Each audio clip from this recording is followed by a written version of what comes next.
လောကကိုအလှဆင်သူတရားတော်အခုဒီတရားပွဲဖြစ်ပေါ်လာပုံကြောင့်လေဒကာကြီးတွေကဘုံTikTok မှာတွေ့လို့တဲ့ YouTube မှာတွေ့လို့တဲ့ဘုံလိုက်ရှာကြတယ်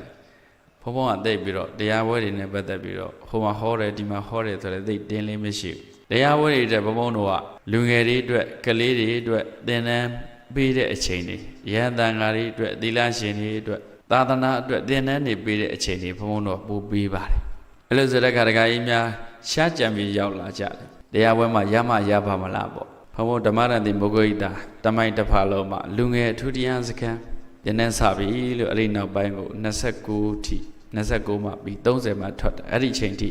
အပြင်ဘက်ကိုထွက်လို့မရတော့ဘူးလို့ဘာသာတွေပို့ချစရာရှိတယ်ကလေးတွေပြောစရာရှိတယ်ညအထိပေါ့ဒီကနေ့ခေတ်လက်ရှိလောကမှာဖြစ်နေတဲ့အခြေအနေတွေကပြည်တွင်ရောပြည်ပရောအကုန်လုံးက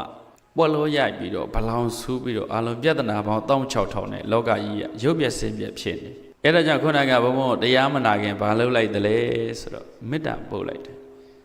စိတ်ထဲမှာမျက်စိမိတ်ပြီးတော့မေတ္တာပွားလိုက်ရတယ်ဆိုရင်ပဲ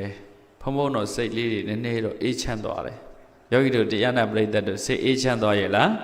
ဒီကနေ့လောကကြီးမှာလိုးနေတဲ့တခုတည်းသောတရားကိုပြောပါဆိုရင်မေတ္တာတရားလိုးနေတာဘာတရားလိုးနေတာတော့မေတ္တာတရားလိုးနေတာနော်အဲ့ဒါကြောင့်မေတ္တာတရားတွေထုံမွှန်းတဲ့ဒီတရားကောင်းစဉ်ကိုဘုံဘုံကနေရွေးချယ်လိုက်တယ်တရားကောင်းစဉ်ကဘာလဲတော့ဗျလောကကိုအလှဆင်သူယောဂီများအလုံးပြောတရားကောင်းစဉ်ကဘာလဲတော့လောကကိုအလှဆင်သူဆိုတဲ့တရားကောင်းစဉ်ကိုဘုံဘုံဟောပေးမယ်နော်လောကကိုအလှဆင်သူနဲ့လောကကိုဖျက်ဆီးတဲ့သူတွေနဲ့ဘယ်ဟာပို့ပြီးများနေကြလဲဟုတ်ကဲ့လားအခုဘုံဘုံတို့အခက်ခဲကြက်တယ်ဒီနော်စီဒီလွယ်လွယ်မရတော့ဘူးကိုယ်စင်းနှုတ်တွေမြင့်လာတယ်ခီးသွားလာတယ်အခက်ခဲတွေများသွားပြီဘာဖြစ်လို့တော့ဟိုဘက်ကအီရန်နဲ့အမေရိကန်တို့အစ္စရေးတို့စစ်တိုက်နေကြလို့ပေါ့ဘုံဘုံတို့နဲ့ဆိုမိုင်နဲ့ထောင်ချီပြီးဝေးတယ်သူတို့မိုင်ထောင်ချီနေတဲ့နေရာကလူတွေရဲ့ဒေါသတွေအာဃာတတွေလောဘတွေအမုန်းတရားတွေကဖျက်ဆီးလိုက်တာမြန်မာပြည်ထိဒီအချိန်ကြီးကတက်ရောက်လာတယ်ကိုဗစ်ကနေကဘုံဘုံတို့နိုင်ငံမှာဖြစ်နေတဲ့အခြေအနေကမ္ဘာမှာဖြစ်နေတဲ့အခြေအနေကမငြိမ်မသက်ဖြစ်သွားတယ်ကိုဗစ်ဖြစ်ကတော့ဘုံဘုံတို့စိတ်ထဲမှာ new normal lifestyle ပေါ့ဘဝမှာပုံစံအသစ်တစ်ခုပေါ်လာမယ်လောကမှာငကိုးအလိုလူတွေကစီစီလုံးလုံးညီညီညွတ်ညွတ်ပျော်ပျော်ရွှင်ရွှင်အပြန်အလှန်လေးစားသမှုနဲ့လူတွေတယောက်တယောက်စောင့်ရှောက်ကြတဲ့အခြေအနေတွေနည်းသွားလိမ့်မယ်လို့ဘုံဘုံတို့အစောပိုင်းကခံမှန်းမိတယ်တွက်ဆမိတယ်သို့တော့ဒီလောက်ထိရုပ်ပြဆင်းပြကြီးဖြစ်လိမ့်မယ်မထင်ဘူး new normal lifestyle ပေါ့ဘဝရဲ့ပုံစံအသစ်တစ်ခုနဲ့ကိုလည်းထိန်းကျောင်းအောင်မယ်လောကကိုလည်းထိန်းကျောင်းအောင်မယ်ဆိုတဲ့အသည့်ဘုံဘုံမှာရှိမိတယ်အဲ့ဒီချိန်နေနဲ့ဒါပေမဲ့ဘုံဘုံတို့တကယ်တမ်းကြော်တဲ့အခါချင်းနှက်တဲ့ပို့ပြီးဆိုးပါတယ်ဒါကြောင့်လောကမှာဘုံဘုံပြန်ပေးမယ်အလှဆင်သူနဲ့ဖြည့်ဆည်းတဲ့သူဘယ်ပုံများနေတယ်လေလောကဖြည့်ဆည်းနေတဲ့သူများတယ်ဒါကြောင့်ဘုံဘုံကခုတရားနာပရိသတ်ရောဘဝဉ္ဇဉ်မှာရှိတဲ့သူတွေရောနိုင်ငံမှာရှိတဲ့သူတွေရောကမ္ဘာမှာရှိတဲ့သူတွေရောလောကကိုအလှဆင်နိုင်ကြပါစေဆိုတဲ့စေတနာနဲ့လောကကိုအလှဆင်သူလို့ဘုံဘုံကဒီတရားကောင်းတွေကိုပေးထားတာမှန်လားဟဲ့လောကလို့ပြောလိုက်ရင်လောကက3ပါးရှိတယ်တဲ့လောကမနှပါးရှိတာတော့နံပါတ်1ကတတ္တလောကနံပါတ်2ကဩကာသလောကနံပါတ်3ကသင်္ခါရလောကတဲ့လောကဘယ်နှပါးရှိလဲတတ္တလောကဆိုတာသက်ရှိတွေနေထိုင်တဲ့လောကပေါ့လူတွေနတ်တွေတိရစ္ဆာန်တွေပြိတ္တာတွေအကုန်ပါတယ်ပေါ့ဗျာတတ္တဤလောကတစ်ခုလုံးဆိုတာအသက်ရှိနေတဲ့သရဝါတွေဒါတွေအကုန်လုံးကိုဘာလောကလို့ခေါ်လဲတတ္တလောကနံပါတ်2ကဩဃာတလောကနံပါတ်3ကသင်္ခါရလောကလောကဘယ်နှပါးရှိတော့တတ္တလောကဆိုတာသက်ရှိသရဝါတွေကိုတတ္တလောကလို့ခေါ်တယ်ပြောကြည့်သက်ရှိသရဝါတွေကိုဘာလို့ခေါ်တော့နောက်နံပါတ်2ကဩဃာတလောကအဲ့ဒီသက်ရှိသရဝါတွေမိတင်းနေထိုင်တဲ့ရေမြေတောတောင်သမုဒ္ဒရာပင်လယ်ချောင်းမြောင်အင်းအိုင်လူဘုံနတ်ဘုံဆိုတဲ့ဘုံဌာနတွေနေတရားထိုင်ခင်းနေအဲ့ဒါတွေအားလုံးကိုတော့ဘာလောကလို့ခေါ်လဲဩကာသလောကပြောကြည့်ပါလောကဟောဩကာသဆိုတဲ့နေရာမှာခုနကယောဂီတို့ဩကာသနဲ့မကြော့လိုက်ဘူးလားဟိ ပါဠိစာကအတူတူပဲအဓိပ္ပာယ်နှမျိုးထွက်တယ်ဩဃာတဆိုတာနေထိုင်ရာဆိုတဲ့အဓိပ္ပာယ်လည်းရှိတယ်နောက်တစ်ခုကဩဃာတဆိုတာအခွင့်ဆိုတဲ့အဓိပ္ပာယ်လည်းရှိတယ် request လုပ်တာပေါ့ဘုရားကြီးတော်ကိုမြတ်စွာဘုရားအားကြောခွင့်ပြုပါတရားတော်မြတ်အားကြောခွင့်ပြုပါတန်ဃာတော်ရှင်မြတ်တရားကြောခွင့်ပြုပါမိဘဆရာသမားတွေအားကြောခွင့်ပြုပါအသက်ကုန်ဝါကြီးတဲ့သူတွေအားကြောခွင့်ပြုပါဆိုတဲ့ဩဃာတကိုမြန်မာလိုပြောတော့အခွင့်ဘယ်လိုအဓိပ္ပာယ်ရတော့ခွင့်တောင်းတာပေါ့ဗျာခွင့်တောင်းတာလို့အဓိပ္ပာယ်ရအခုဘုံပြောတဲ့နောက်ထပ်ဩဃာတဆိုတာနေထိုင်ရာပတ်ဝန်းကျင်ကိုပြောတာဘာတွေနေထိုင်တဲ့ပတ်ဝန်းကျင်လဲသက်ရှိတော်ဝါတွေနေထိုင်တဲ့ပတ်ဝန်းကျင်ကိုဘာလောကလို့ခေါ်လဲဩဃာတလောကလို့ခေါ်တယ်နောက်တစ်ခုကတော့သင်္ခါရလောကတဲ့တတိယမြောက်သုံးခုမြောက်ကဘာလောကတဲ့တော့သင်္ခါရလောကဆိုတာရုပ်တရားနတ်တရားတွေကိုပြောတာပါစိတ်စေတသိက်ရုပ်လို့ခေါ်တဲ့ပရမတ္ထတရားတွေဖြစ်တည်ပြတ်နေတဲ့ပရမတ္ထတရားတွေအဲ့ဒီတရားတွေကိုပဲသင်္ခါရလောကလို့ခေါ်တယ်လောကဘယ်နှပါအဲ့ဒီလောကသုံးပါးမှာအခုဘုံဘုံတို့လောကကိုအလှဆင်တယ်ဆိုတာသင်္ခါရလောကကိုအလှဆင်လို့မရဘူးတတ္တလောကကိုအလှဆင်ရမယ်ဘာလောကကိုအလှဆင်ရမလဲသရဝါရီရဲ့လောကကိုအလှဆင်ရအဲ့သရဝါရီရဲ့လောကကိုအလှဆင်မယ်ဆိုတော့အလှဆင်တာနဲ့ပတ်သက်ပြီးအခုဘုံဘုံမှာပန်းနေအလှဆင်မထားဘူးလားဒီနိုင်ငံပန်းနေအလှဆင်တာနဲ့ကြည့်လိုက်မယ်ဆိုတော့အနည်းဆုံး9သိန်း10သိန်းမှုတော့ရှိမှထင်တယ်ဟုတ်လားဒီပန်းအတုတွေမပါဘူးပန်းအစစ်တွေကိုအနည်းဆုံး9သိန်းနဲ့10သိန်းမှုလောက်ရှိမှထင်တယ်ဖရာတရားတန်ခါကိုပူဇော်ထားတာမလှဘူးလားဖရာတရားတန်ခါကိုအလှတရားနဲ့ပူဇော်ထားတာပန်းထိုးတဲ့သူတွေလည်းတော်လိုက်တာဒီနေ့မှာပန်းလေးတွေလှလိုက်တာနော်အဲ့ဒါဆိုတော့ဘုရားတရားတန်ခါယရဏမြတ်သုံးပါးကိုဘုရားကိုလည်းပူဇော်ပြီးသားဖြစ်တယ်တရားတော်ကိုလည်းပူဇော်ပြီးသားဖြစ်တယ်တန်ခါတော်ကိုလည်းပူဇော်ပြီးသားဖြစ်တယ်ယရဏမြတ်သုံးပါးကိုဘာတွေနဲ့ပူဇော်ထားတာပန်းတွေနဲ့ပူဇော်ထားတာဟုတ်တယ်မဟုတ်လားဩလျှက်စစ်မီးတွေနဲ့စင်မီးရောင်တွေနဲ့ပူဇော်မထားဘူးလားပန်းနေတဲ့လှသင်ပြီးပူဇော်ထားတယ်လျှက်သင်ပြီးလင်းရောင်တွေနဲ့ပူဇော်ထားတယ်ဟုတ်လားကြည့်ရတာမြင်ရတာမလှဘူးလားဟဲ့အေးဒီဟာတွေအလှဆင်ထားတော့လည်းပဲအခုတရားနာပရိသတ်ကဘုံဘုံတရားနာနဲ့ထားပြီးယံဖြစ်နေတယ်ဆိုပါတော့ဩအရှင်တန်းလေးမှာယံပွဲကြီးဖြစ်နေတယ်ဆိုပါတော့ဩဒီဘက်မှာစစ်ပွဲကြီးဖြစ်နေတယ်ဆိုပါတော့အဲ့လိုမျိုးတာပြဿနာတွေအလုံးတန်းကြီးလာပြီဆိုရင်ဒီလိုတရားနာလို့ရပါမလားအဲ့ဒါကြောင့်ဘုံဘုံတို့ဟောဒီပန်းနေမရှိလို့ဘာမှမဖြစ်သေးဘူးတို့တော့လူတွေပြဿနာကြီးနေရင်အချင်းချင်းယံဖြစ်နေအချင်းချင်းခိုက်ယံဖြစ်နေအချင်းချင်းအနိုင်ကျင့်ဘူကြနေရင်ဒုက္ခရောက်နေတဲ့သူတွေကိုကူညီတဲ့သူမရှိရင်လူတွေခက်ခဲကြက်တဲနေတဲ့ပြဿနာတွေများနေတဲ့ဆိုရင်ကိုဗစ်ကာလအတွင်းတော့ဘုံဘုံတို့ကြည့်ဒေးလိုက်ကြတာတောက်လိုက်လို့တယောက်နဲ့တယောက်တွေ့ရောတွေ့ရဲလားမတွေ့ရဘူးနော်အဲ့ဒါကြောင့်ပြဿနာတွေခက်ခဲတွေကျုံလာတဲ့အခါလောကကြီးကပန်းတွေအလှမလို့ဘူးစီမီတွေအလှမလို့ဘူးလူတွေရဲ့နှလုံးသားအလှကိုလိုတာဘာလှလိုတာတော့ပန်းအလှကလူတွေကိုမျက်ရည်တုံမပေးနိုင်ဘူးစီမီအလှကလူတွေကိုမျက်ရည်တုံပေးနိုင်ဘူးအဆောင်ရောအခမ်းအနားအခင်းချင်းကလူတွေကိုမျက်ရည်မတုံပေးမနိုင်ဘူးလူတွေတော့ကုသိုလ်ဖြစ်စေတယ်တရားတရားဖြစ်စေတယ်တို့တော့အခုပရိဒတ်ဆောင်ရွက်ကြတဲ့သူတွေအဲ့ဒီပုဂ္ဂိုလ်တွေရဲ့စိတ်ထားအလှမှသာလျှင်လူတွေကိုအကျိုးဆောင်နိုင်တယ်အခုဆိုပါတော့ဓမ္မဂုဏ်ရောင်အဖွဲ့ကနေတရားပွဲတွေမကျင်းပဘူးလားဟိတရားပွဲတွေကျင်းပတဲ့အခါခုတရားနာပရိသတ်တရားမနာကြဘူးလားဒီနေရာမှာဇက်ပွဲကြီးဆိုပါတော့မြင်ကြည့်လိုက်စမ်းအခုအောင်သဘူးတို့ဟုတ်လားဆွမ်းရင်မိုးတို့စားရှိတဲ့ဇက်ပွဲကြီးဆိုဒီလူတွေဘာလုပ်နေကြမှာကနေကြမှာပေါ့ဆိုးနေကြမှာပေါ့ပြောနေကြမှာပေါ့ငိုစရာရှိငိုးနေကြမှာပေါ့ကုသိုလ်တော်ဖြစ်ပါမလားမဖြစ်ဘူးနော်ဒါကြောင့်ဇက်ပွဲတွေစတိတ်ရှိုးတွေလူတွေပျော်ရွှင်အောင်လုပ်တဲ့ဟာလူတွေစိတ်ကိုအေးချမ်းအောင်ကုသိုလ်ဖြစ်အောင်တကယ်စစ်မှန်တဲ့ပျော်ရွှင်ခြင်းဖြစ်အောင်ဇက်ပွဲတွေတခြားရှိုးပွဲတွေကလုံးမပေးနိုင်ဘူးမှန်လားဟဲ့တို့တော့တရားပွဲတွေအသိပညာဖြန့်ဝေတဲ့ပွဲတွေတရားဓမ္မတွေရှုမဲ့တဲ့တရားစကားတွေဒါတွေကိုတိတိကျကျဘုရားရဲ့တရားတွေကိုနာကြရမယ်ဆိုရင်လူတွေရဲ့စိတ်နှလုံးမအေးချမ်းဘူးလားမပျော်ရွှင်ဘူးလားအေးဒါကြောင့်ဒီနေ့ဓမ္မဂုဏ်ရောင်အဖွဲ့ကနေပြီးတော့အခုလိုတရားပွဲတွေကျင်းပတဲ့အခါကျတော့ဒီပရိဒတ်နှလုံးသားကိုအခြေခံပြီးလူတွေတရားအသီးတွေရကြတယ်ကုသိုလ်တွေဖြစ်ကြတယ်စိတ်နှလုံးအေးချမ်းကြတယ်ဆိုတဲ့အလှတရားတွေမရဘူးလား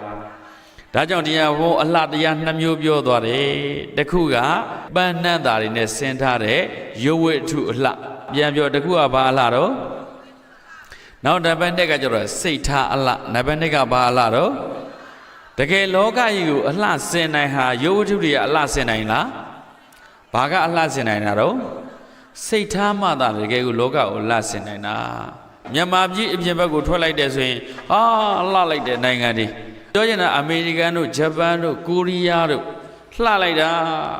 တရုတ်ပြည်ကိုပဲကြည့်မြန်မာပြည်မူဆယ်ကနေအပြင်ဘက်ထွက်သွားလိုက်ရင်တရုတ်ပြည်နဲ့မြန်မာပြည်ရဲ့နက်ပြည်နဲ့လူပြည်လို့ကွာလိုက်တာအလှတွေအများကြီးပဲတို့တော့အခုကြည့်အမေရိကန်တို့ဂျပန်တို့အီရန်တို့ဒီနိုင်ငံတွေရန်ဖြစ်နေလိုက်တာတလောကလုံးကိုဝယုံသုံးကားဖြစ်မသွားဘူးလားအခုဘုံဘုံဒီလာတဲ့အခါစီတွေတန်းနေတဲ့ကားတွေအများကြီးပဲလမ်းမှာဒီကားတွေကိုလမ်းပြောင်းမြန်မောင်းပြီးတော့ဘုံဘုံတို့ရှောင်ခဲ့ရဟိုမှာလူတွေရန်ဖြစ်လိုက်တာနဲ့ဒီမှာလူတွေအများကြီးဒုက္ခရောက်မသွားဘူးလားကမ္ဘာလူသားတွေအေကုံစင်းင်းတို့ကြီးတယ်ဒီနေ့ဆိုစီက1000လောက်တောင်ဈေးတက်တယ်လို့ပြောတယ်ဒါကြောင့်စိတ်ထားလှတဲ့သူတွေကလောကကိုအလှဆင်နိုင်တယ်စိတ်ထားကြမ်းပြန်ရိုင်းပြတဲ့သူတွေကလောကကြီးကိုဖျက်ဆီးနိုင်သွမ်းရှိတယ်တရားနာပရိသတ်ဘုံမိတ်မယ်နော်လောကကြီးကိုဖျက်ဆီးတဲ့ဘက်ကနေကြတာလားလောကကြီးကိုအလှဆင်တဲ့ဘက်ကနေကြတာလားလောကကြီးကိုအလှဆင်ဖို့ဆိုရင်ကိုယ်စိတ်ထဲမှာတရားအသည့်တွေရှိနေဖို့လိုလားမလိုဘူးလားလိုတယ်ဒါကြောင့်လောကကိုအလှဆင်နိုင်ဖို့လိုတယ်ဒါကြောင့်အလှတရားနှစ်ပါးပြောသွားတယ်ဘာအလှနဲ့ဘာအလှလဲစိတ်အလှနဲ့ရုပ်အလှပြောကြည့်ပါအလှပါနဲ့ဘာအလှရုပ်အလှကလောကကြီးလှအောင်လုပ်လို့ရလားမရဘူးလားရတယ်တို့တော့တကယ်တမ်းလောကကြီးကိုတကယ်တမ်းအေးချမ်းပျော်ရွှင်တဲ့အလှဘာအလှလဲစိတ်ထားအလှမှသာလောကကြီးကိုအမှန်တကယ်စစ်မှန်တဲ့အေးချမ်းမှုပျော်ရွှင်မှုငြိမ်းချမ်းမှုကိုရတာကမ္ဘာနိုင်ငံကြီးတွေမှာတိုးတက်လိုက်တာဖွံ့ဖြိုးလိုက်တဲ့တိုက်တာတွေအဆောက်အဦတွေကားတွေလေယာဉ်မြန်တွေအများကြီးရှိတယ်တို့တော့အဲ့ဒါကြီးကလောကကိုတကယ်စစ်မှန်တဲ့အလှတရားကိုဖန်တီးမပေးနိုင်ဘူးဆိုတာမြင်ရမယ်နော်ကဲအဲ့ဒါကြောင့်လောကကိုအလှဆင်တဲ့ပရိဒတ်နှလုံးသားရှိတဲ့သူတွေမှာဘာအလုပ်တွေလုပ်ဖို့လိုသလဲဟုတ်ပြီနော်ပရိဒတ်ဆိုတာကိုယ်အကျိုးလားအများအကျိုးလားအဲ့ဒါတော့စဉ်းစားကြည့်အိမ်မှာပရိဒတ်လုပ်လို့ရမှာဘုံမေးတာစဉ်းစားကြည့်မှဖြစ်နော်အိမ်မှာပရိဒတ်လုပ်လို့ရအိမ်မှာကိုယ်တယောက်တည်းနေတာလားဘယ်သူတွေရှိတော့အဖေတွေအမေတွေအဖိုးတွေအဖွားတွေဇနီးခင်မုန်းတွေသားသမီးတွေတူသားနောင်မယ်တွေမရှိဘူးလားဆွေမျိုးသားချင်းတွေရောတခါတရံလာနေတာမရှိဘူးလားအဲ့ဒီရှိတဲ့သူတွေကိုဆိုပါတော့ကိုကအိမ်ရှင်မဖြစ်တဲ့သူတို့မဟုတ်ကိုကအိမ်တော်ဦးစီးဖြစ်တဲ့သူတို့မဟုတ်ကိုကသားသမီးဖြစ်တဲ့သူကိုယ်အိမ်ကမှာရောက်လာတဲ့နေထိုင်ကြတဲ့သူတွေအပေါ်မှာပရိဒတ်စိတ်ထားဖို့လိုလားမလိုဘူးလားပရိဒတ်စိတ်ထားတာအမေလုပ်တဲ့သူကပရိဒတ်စိတ်ထားတဲ့သမင်းချက်တယ်ဆိုပါတော့အဲ့သမင်းချက်တဲ့အချိန်မှာပဲပရိဒတ်စိတ်ထားရှိတဲ့သူကသမင်းကောင်းကောင်းစားပါသည်ဟင်းကောင်းကောင်းစားပါသည်သမင်းဟင်းနဲ့အဆက်တက်အောင်ဟောဒါလေးကအချင်းလေးဒါလေးကအငံလေးဒါလေးကအချိုလေးအချိုတွေအများကြီးထည့်လို့မရဘူးဟင်းကြမုံတွေအများကြီးထည့်လို့မရဘူးစီကြိုတက်တဲ့သူရှိတယ်ဟဲ့အငံတွေအများကြီးထည့်လို့မရဘူးသွေးတိုးရှိတဲ့သူရှိတယ်ဟဲ့ဟုတ်လားအစီအိမ်တွေအများကြီးချက်လို့မရဘူးကလည်းနော်အစီတွေတက်နေတဲ့သူတွေရှိတယ်အဲ့ဒါအမေလုပ်တဲ့သူကစဉ်းစားတာအဲ့ဒီစိတ်ဓာတ်ဟာပရိဒတ်စိတ်ဓာတ်ပဲမှန်ရလားကဲအဖေလုပ်တဲ့သူကပတ်စံထွက်ရှာတယ်ဟိုမှာပတ်စံ3000ရတယ်ဆိုပါတော့အဲ့ဒါအမေလုပ်တဲ့သူအပ်အမလေ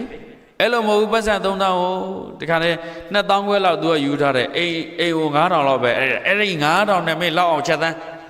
9000နဲ့ဝတ်အောင်ကျွေးသန်းဆိုအမေလို့တဲ့အိမ်ရှင်မတွေသိတယ်နော်အခုနဲ့ကျန်မှာပတ်စံ2000လောက်ကင်ပြီးဈေးထဲထွက်သွားတော့ဘာဝယ်လို့ရမလဲအသီးရွက်ဟုတ်လားအသီးရွက်ပဲရမယ်နော်အသားငါဆိုရင်9ချက်တာ10တာဆိုရင်တော့တော်တော်များတယ်ဟုတ်လားပတ်စံ2000နဲ့အသားငါအစိတ်သားဝယ်လို့ရမရဘူးအဲ့တော့အဖေလို့တဲ့သူကဒီကိစ္စတွေသူမသိဘူးသူရဲ့တာဝန်ကပတ်စံရှာမယ်ဟာ3000ကိုများလာပြီထင်တယ်အရင်တော့ကသူ9000ပဲရဒါပေမဲ့အခုအလုတ်ခလာတာတွေတက်သွားတဲ့အခါ3000ရသူများလာပြီထင်တယ်ကုန်စည်နှုန်းတက်သွားတာသူမသိဘူးဒါကိုစဉ်းစားရမယ်ဒါကြောင့်အဖေလို့တဲ့သူတွေရဲ့ပရိဒတ်စိတ်ငါသနီးပြည့်ပြည့်စုံစုံရှိရလားငါသားသမီးတွေပြည့်ပြည့်စုံစုံရှိရလားဟုတ်ပြီနော်အဲ့ဒီစိတ်ထားလေးတွေထားဖို့လိုလားမလိုဘူးလားဒါအိမ်တွင်းပရိဒတ်ပဲဗျအဲ့လိုမျိုးဆိုရင်အဲ့ဒီအဖေလို့တဲ့သူအဲ့ဒီအမေလို့တဲ့သူရှိတဲ့အိမ်ကလောကကိုအလှဆင်နေတဲ့သူပဲ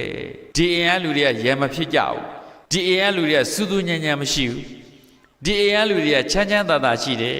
ဘုံမပြောမယ်နော်နိဗ္ဗာန်ရောက်ကြောင်းဆိုတာနောက်ထားအိမ်မှာစူးညံ့ပေါ်လို့ရပြီပြဿနာတက်နေတယ်ဆိုအိမ်မှာရှိတဲ့အဖိုးဘွားတွေအဖေမေတွေရောစိတ်ချမ်းသာရဲ့လားဟိတအိမ်လုံးစိတ်မချမ်းသာဘူးနော်မိဘနှမအမြဲတမ်းတစ်ချက်ချက်ရံဖြစ်နေတဲ့ခါသားသမီးတွေလိမ်မာပါမလားဘယ်လိမ်မာမလဲမိဘနှမကိုကြည့်ပြီးတော့ရံဖြစ်တာဟာသဘာဝပဲလို့ထင်တာ မကျင်နဲ့ရိုက်မယ်နှက်မယ်ရံဖြစ်မယ်ဆဲမယ်ဆိုမယ်ဆိုတဲ့မိဘနှစ်ပါးရဲ့လောက်ရက်ကိုသားသမီးတွေကသိမနေဘူးလားဒါသတိထားဖို့လိုတယ်နော်ဒါကြောင့်အိမ်တွင်ပရဟိတပြောကြည့်ပါရတော့သားတဲ့သမီးတွေကိုဘုံပြောအောင်မယ်အဲ့တော့မိဘနှစ်ပါးကရှားဖွေပေးတယ်ဖေဒီမေကရှားဖွေပေးတယ်ချက်ပြုတ်ကျွေးမွေးပေးတယ်အဝတ်စားတွေဆင်ပေးတယ်ဟောအဲ့လိုလုပ်တဲ့ခါသားသမီးတွေကအမှန်မသိအလိုက်ကန်းသူမသိဘူးငါအဖေဘလို့ရှားလည်းမသိဘူးငါအမေဘလို့ချက်ရပြောရမလဲဘလို့မျိုးရှိုးအားဖွဲ့ရလဲဘလို့မျိုးဆင်ရပြန်ရလဲမသိဘူးကိုယ်စိတ်ဆန္ဒကိုယ့်ရဲ့အတ္တကိုပဲကြည်ပြီးတော့ကျုပ်ကဒါမကြိုက်ဘူးကျုပ်ကဒါတွေမွေးချေဘူးဘသူတွေကတော့ဘလို့ဖုန်းတွေကိုင်းနေတာဘလူတွေကတော့ဘလို့ဆိုင်ကယ်တွေစီးနေတာအဲ့ဒါမျိုးလူတန်းစိတ်စိတ်မထားနိုင်ကျုပ်ကဒါကိုမကျေနပ်ဘူးဆိုတော့အိမ်တွင်းမှာသဘုံရှိတယ်အိမ်တွင်းမှာဘာရှိတော့တိုင်းစဉ်းစားအိမ်တွင်းမှာသဘုံရှိနေအဲ့ဒီအိမ်ကမိဘတွေစိတ်မချမ်းသာမှန်လားအိမ်တွင်းမှာတခိုးရှိတယ်သားသမီးတွေကလိမ့်ညာပြီးတော့ယူကြအိမ်တွင်းမှာနောက်တစ်ခုတခိုးရှိသေးတယ်အဲ့ဒါဘာလို့ဆိုအဖေလှုပ်တဲ့သူအမေလှုပ်တဲ့သူကဂိမ်းနေစော့အဲ့ဒီဂိမ်းနေစော့တဲ့အခါကျတော့ဘလောက်ရှာပတ်စံလောက်တယ်မရှိဘူးဂိမ်းစော့ကြလားဟိနှလုံးထိုးကြလားအိမ်တွင်းတခိုးတွေအများကြီးယောက်ျားရှာထားတဲ့ဟာအိမ်တွင်းတခိုးတွေဖြုံးနေတဲ့သူတွေအများကြီး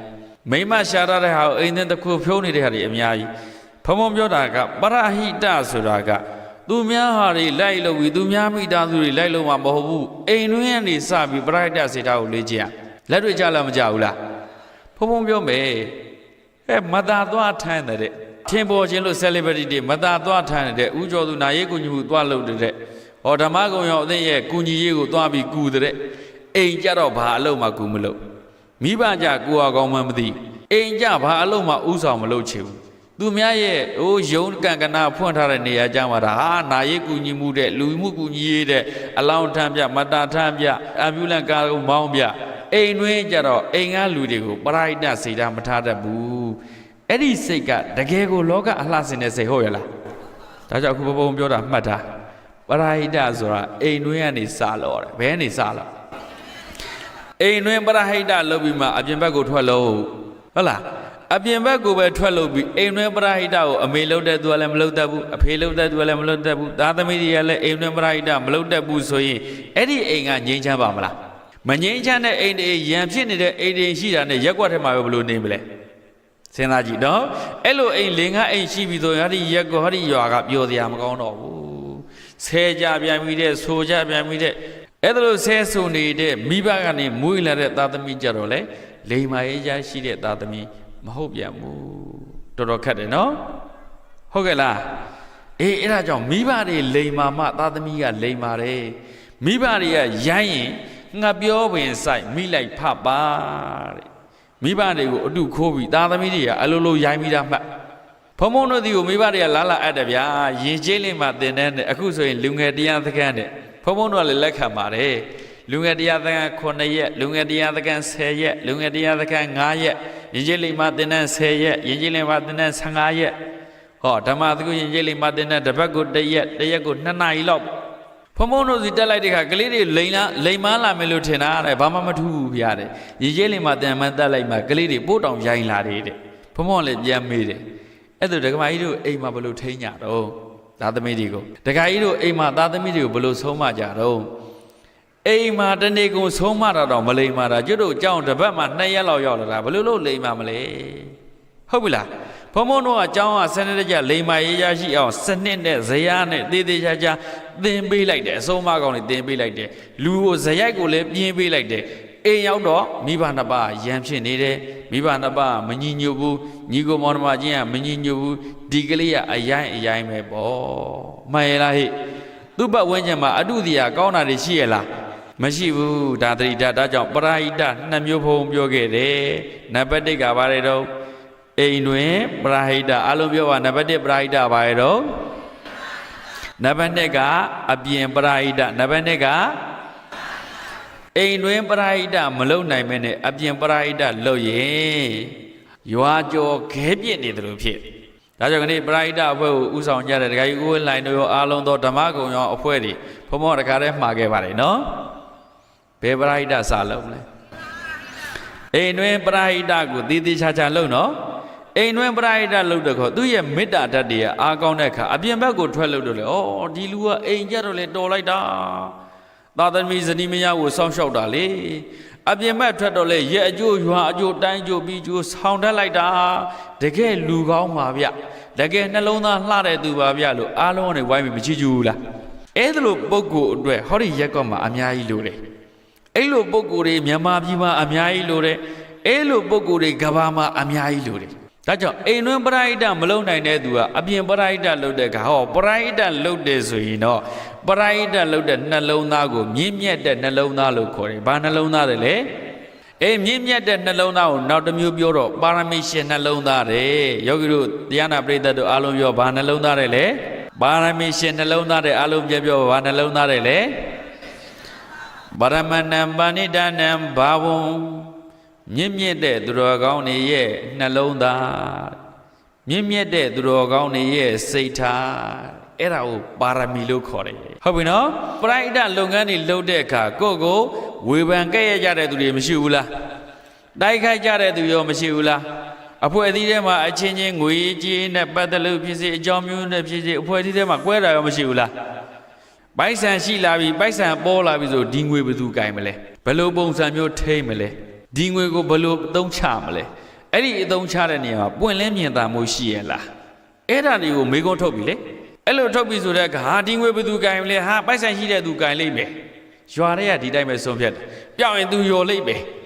ပျက်စီးဆုံးရှုံးသွားပြီဆိုသူဆိုင်လိမ့်မယ်လို့အဲ့လိုမျိုးနဲ့လွယ်လွယ်ကူကူပိုက်ဆံတတ်နိုင်တဲ့သူကိုသွားပြီးတော့အပ်ထားတယ်အဲ့လိုအပ်ထားတဲ့အခါစနေတကျထားတာမို့တဲ့အတွက်အဲ့ဒီပိုက်ဆံကြောက်ဆုံးသွားတယ်တကယ်ဖြစ်စင်နော်ရွာတွေလည်းကွဲလူတွေလည်းကွဲဖုံကြီးတွေလည်းကွဲလူတွေလည်းကွဲသွားတယ်လှုပ်တဲ့လောက်ကပြောပါလို့ဘာကြောင့်အဲ့လိုပြဿနာတက်တာလဲဆိုတော့အဲ့ဒီခုနကပတ်စံယူတဲ့သူကအိမ်တွင်းပရိဒတ်သူမိဘအလုပ်မထားဘူးသာသမီကိုပတ်စံရှိရတဲ့နဲ့ပေးတဲ့လောက်မပေးဘူးကျွေးတဲ့လောက်မကျွေးဘူးရတဲ့အခွင့်အရေးတွေမပေးဘူးဆိုတဲ့အခါဒီကလေးလေးကငငယ်လေးနေကအကျင့်ပါလာတယ်ပိုက်ဆံကိုမသိအောင်ယူရတယ်လွယ်ရတဲ့နည်းဘယ်နည်းနဲ့နေပတ်စံယူတယ်ဆိုတဲ့အကျင့်ကအိမ်တွင်းနဲ့ညင်မကောင်းတဲ့အခါအပြင်ဘက်ထွက်လိုက်တော့ငွေမြင်တဲ့အခါအထားလွယ်တကြွယ်တခိုးဖြစ်အထားလွယ်ရင်ပတ်စံရှိတဲ့သူတော်မတဲ့ပတ်စံထားတာလေးမြင်လွယ်လေးရနိုင်ရင်ယူတတ်တဲ့အကျင့်ရှိသို့တော့အိမ်တွင်းပရိဒတ်ရမရတဲ့ဒီကလေးကပရိဒတ်အဖွဲမှာခေါင်းတောင်တွေကလည်းသွားရရော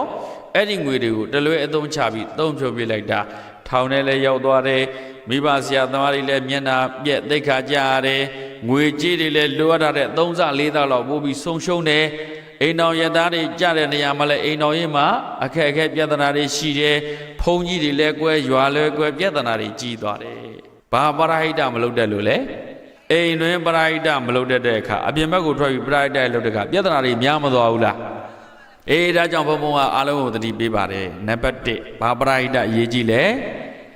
အိမ်တွင်ပရိဒတ်လုပ်ပြီးနံပါတ်2ဘာပရိဒတ်လုပ်အောင်လဲအပြင်ပရိဒတ်လုပ်အောင်ပဲအိမ်တွင်ပရိဒတ်တော့မိသားစုလုံခြုံရေးမိသားစုပျော်ရွှင်ရေးမိသားစုစီးလုံးညီညွတ်ရေးတဲ့အိမ်တွင်ပရိဒတ်အရေးကြီးတယ်သားသမီးတွေလိမ္မာရေးချရှိဖို့ကအိမ်တွင်ပရိဒတ်အရေးကြီးတယ်အဲ့လိမ္မာရေးချရှိတဲ့သားသမီးတွေကရက်ွက်ထဲရောက်တော့ဟာဘုရုသားသမီးတွေလိမ္မာလိုက်တာကျေးဇူးတည်တဲ့လိုက်တာလူကောင်းလေးကောင်းတာဗောဗျာမိဘအဆုံးမကောင်းတယ်မိဘအထင်ကြောင်ကောင်းတယ်သူမိဘတည်းကဒီလောက်စီးနဲ့ကန်းနဲ့ထင်းကြောင်ထားတာကိုပြောမယ်ဦးလေးတက်သူတို့ကဆင်းသင်းရဲပါတခြားမျိုးမှာသွားပြီးတော့တစ်ဆက်တဲတန်းရထဲမှာနေရသူတို့မှာကိုယ်ပိုင်မရှိဘူးနောက်ဒီသူတို့သားသမီးတွေကြီးလာတဲ့အခါအဲ့ဒီကတယောက်ကကြီးလာတဲ့အခါကားလိုက်တယ်ဆက်ပရာလိုက်တယ်ဆယ်နှစ်တကြငွေကိုအသုံးဆွဲသေးသေးချာချာလုပ်တယ်မယားကိုလည်းပို့မပေးဘူးသူ့အတူငွေစုမယားကိုပေးတဲ့ငွေပဲပေးတယ်သားသမီးတွေကိုပေးတဲ့တော့ပေးတယ်သူ့အတူငွေစုနောက်တော့ဆက်ပရာလိုက်ရတဲ့ကားလေးထောင်နိုင်သွားဒိုင်နာကားလေးနဲ့သူ့အိမ်ကဘယ်ချင်းသွားလိဘမုံသွားလိုက်ဆိုအိမ်ကတက်ရဲ့တန်ရှင်းအတော်အားကြစရာကောင်းဘာဖြစ်လို့လဲလို့မေးလိုက်တဲ့အခါအဲ့ဒီဘမုံရဲ့ဦးလေးကအိမ်တွင်းပရိဒတ်ဘယ်လိုလုပ်ထားလဲဆိုတော့ရေခင်ရတယ်ရေချိုးအိုးရေလောင်းရတယ်ထမင်းချက်ရေအိုးရေလောင်းရတယ်ရေဖြည့်ရတယ်အိမ်နာအိုးရေဖြည့်ရအဲ့ဒါလို့ရေဖြည့်တဲ့သူကသားသမီး9ယောက်ရှိတယ်အဲ့ဒါအလှည့်ကြတာဝယ်အဲ့ဒီရေဖြည့်တဲ့အတွက်မုံဘိုးပေးတယ်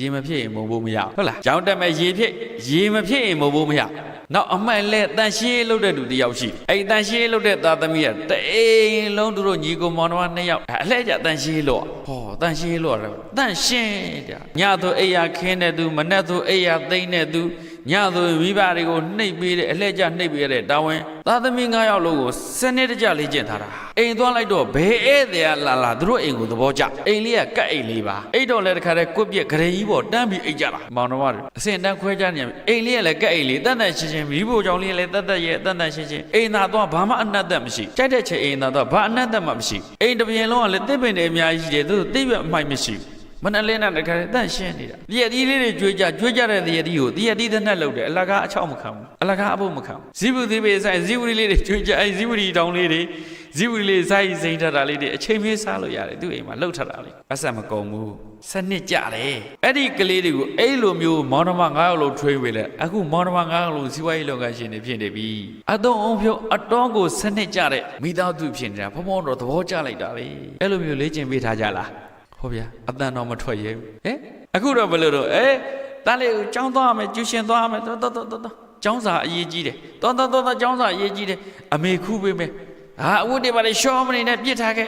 အမေရှော့မယ်အမေကတိတ်ပြီးတော့အခိုင်းခံနေတာပဲသားသမီးတွေကိုရိုင်းအောင်သားသမီးတွေကိုတခင်စိတ်ပေါက်အောင်ဒီဖေတွေဒီအမေတွေလောက်ထားတာဟုတ်လားဘုံပြောတာဟုတ်လားအိမ်တွင်ပရာဟိတစိတ်ရှိလားသားသမီးကိုလိမ်မအောင်မတင်နိုင်တာဒီအိမ်တွင်းပရာဟိတမနိုင်လို့ဒီဖေမီဒီမေအဖိုးတွေဖွာတယ်သွားလင်းတဲ့ကလေးကလွဲဆွဲထွက်သွားတယ်လမ်းကြတော့တကယ်ချင်းနေတဲ့တောင်ရောက်မြောက်ရောက်ပြန်လာတော့လေကလေးကသူစော့ကျင်တဲ့နေရာစော့စားတယ်အိမ်ရောက်တဲ့ခါကျတော့ထမင်းသားတယ်စားကျင်တာစားတယ်မစားကျင်မစားဘူးဂျပန်မှာ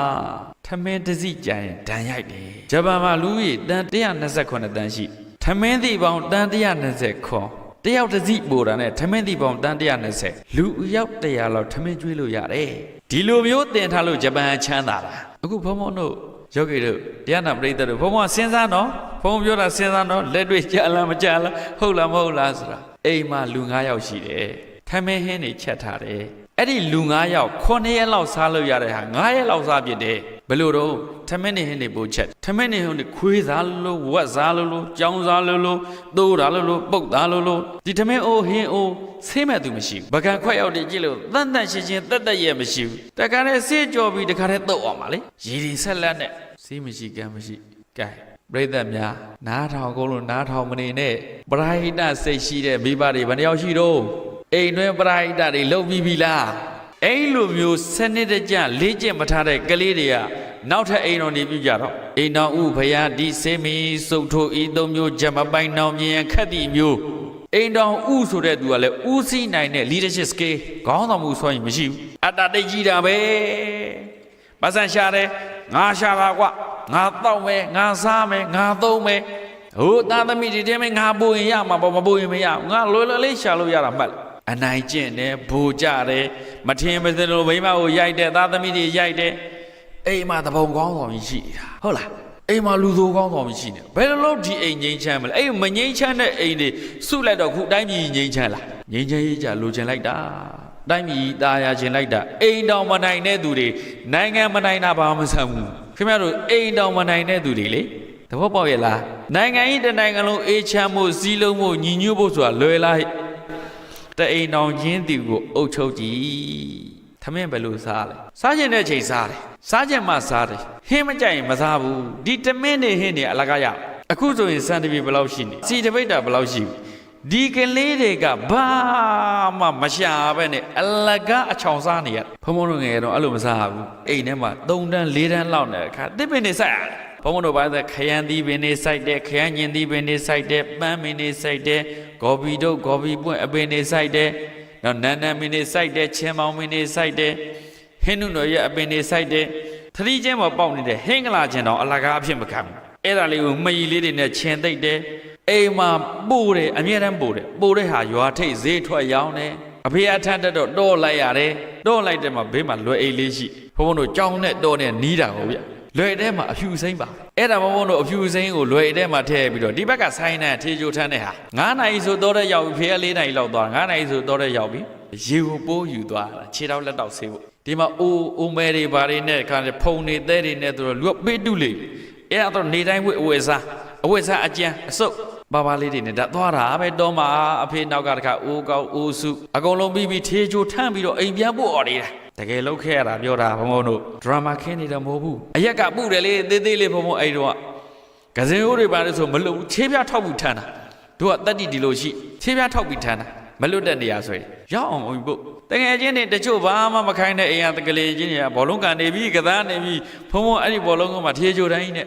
ထမ်းပြီးတော့အိမ်ကိုသွားပြီးပို့သွားလိမ့်တယ်နည်းနည်းဆုံးတစ်ထမ်းလောက်ပို့နောက်ဆုံးတစ်ထမ်းကျတော့အဖေကထမ်းတက်ပြီးတယ်တို့ထမ်းပြီးပြန်သွားရောအဲ့လိုနဲ့ဘုံဘုံတို့ဟောအကုန်လုံးပြီးပြီဆိုရင်ခြေထောက်တဲ့တော့ဆေးပြီးတာနဲ့အတန်းကျောင်းကိုသွားပြီးတော့စာသင်ညနေကျောင်းဆင်းပြီဆိုတာနဲ့အိမ်မပြန်ဘူးဗျာတော့တန်သွားတာကျူရှင်တွေဘာတွေမတက်ဘူးရှစ်တန်းဒီဘာကျူရှင်မှမရှိဘူးနေခင်ကလေးတွေအကုန်လှုပ်လို့နေရတာဘယ်သူမှစာသင်ခြင်းမရှိဘူးညပိုင်းကိုအချိန်ပိုဆိုပြီးကျောင်းမှာအင်္ဂလိပ်စာလေးဖာလေးသင်ညပိုင်းသွားပြီးအချိန်ပိုတက်ဘုံဘုံတို့ခေတ်တော့အဒီလိုဗျဘုံဘုံတို့10တန်းကို2000ခုနှစ်နဲ့10တန်းအောင်တော့မှတော့အလုပ်လုပ်ရင်းနဲ့10တန်းအောင်သွားတာပဲတက္ကသိုလ်သွားတော့မုံရတက္ကသိုလ်တက်တဲ့ဟောဘုံဘုံတို့ထမ်းနေပါလေလိတောင်းသူတွေပါလေလှုပ်ပြီးမှတက္ကသိုလ်ကျောင်းစပိန်လေးနဲ့သွားတက်ရတယ်ချိန်မုံတော့မပါဘူးဆိုင်ကယ်တွေပါလေမရှိဘူးဒါလုံးနဲ့တက္ကသိုလ်ဘွယ်ရခဲ့ခုကလေးတွေညကွာမသွားဘူးလားကွာနာကကလေးတွေကြောင့်မဟုတ်ဘူးလူကြီးတွေအသုံးမကြလို့မခိုင်းဘူးလေကလေးကိုအိမ်မှာဘူကြတဲ့စိတ်နဲ့ထားတာချက်စရာမလိုဘူးပြုတ်စရာမလိုဘူးလျှော်စရာမလိုဘူးဖို့စရာမလိုဘူးအိမ်အလုပ်ကူစရာမလိုဘူးဘာမှမလိုမင်းဘယင်လိုနေမင်းသခင်လိုနေမင်းအလကားနေခုနဘုံပြောပြီနော်ဘုံဘုံတို့ရဲ့ဦးလေးအလကားမနေခိုင်းဘူးနော်မုံဘိုးပေးတာသာအလုပ်လုပ်ပြီးမှပေးတာဟောဘုံဘုံတို့အလကားမနေခဲ့ဘူးနော်အလုပ်လုပ်တာညဘက်မင်းတို့သူများတွေစာကြက်တဲ့ဂျဘုံတို့ကစာနောက်မှကြက်တယ်။အော်အဖေကတော့ရင်သွဲတွေရင်တောင်တွေကိုမဲ့သွဲဘုံတို့လျှော်တွေချပေးရင်သွဲတွေရင်တောင်တွေကိုပေးအလုပ်တွေလုပ်ခဲ့ရတာလေအခုပြန်စဉ်းစားလိုက်တဲ့အခါပျော်စရာကျင်တဲ့စရာကောင်းလိုက်တာငါအရွယ်နဲ့ငါတန်အောင်အလုပ်လုပ်ခဲ့ပြီးပြီလေအဲ့ဒါမိဘတွေကသားသမီးတွေထိုင်ခိုင်းခဲ့လို့ဘုံဘုံတို့ပြည်တွင်းရောပြည်ပရောနိုင်ငံတွေအများကြီးနေခဲ့တယ်ဘယ်တော့မှအလကားမနေဘူးအလကားလူတယောက်လို့ဘယ်တော့မှမနေဘူးဘာဖြစ်လို့ငယ်ငယ်နဲ့အိမ်တွင်းပရိဒမိဘတွေကနိုင်တယ်လေတန်ကြီးရှိတဲ့ကလေးတယောက်မွေးပေးထားတာ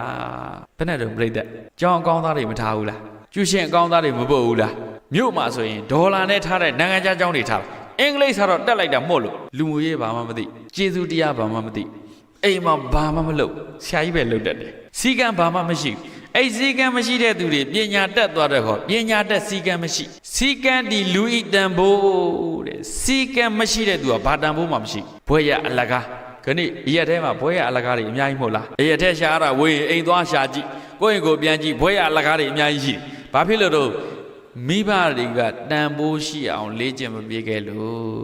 ့ဒါကြောင့်ဘုံဘုံကပြောပါတယ်ပရိဒလို့ရင်ဘယ်ကနေစလို့အေးကနေစလို့အဲ့ဒါလိုလှုပ်တဲ့ကစသချင်းလေးကျင့်ကသာမတော့သားသမီးတွေသဘောကျခြင်းမှကြမယ်ဖုံဖုံတို့လည်းငယ်တော့အဖေမေခိုင်းခဲ့တော့မကြိုက်ဘူးကြီးတော့မိဘတွေကိုကျေးဇူးတင်လိုက်တာ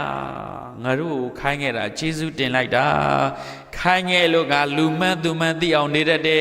်လူတန်ဖို့တက်အောင်နေတတ်တယ်အတိရှိရှိတတိရှိရှိနေတတ်တယ်တာဝန်ယူစိတ်နဲ့ငါလောကကိုဖြတ်သန်းခဲ့တယ်အများအကျိုးဆောင်ရမယ်ဆိုတဲ့အသည့်တွေငါမှရှိခဲ့တယ်မိဘတွေသင်ပေးခဲ့တဲ့ပညာအဲ့ဒါကိုအင်္ဂလိပ်လိုပြောတဲ့အခါ parental education လို့ခေါ်တယ်အိမ်တွင်းပညာရေးသင်ပေးလားကျူရှင်ပညာရေး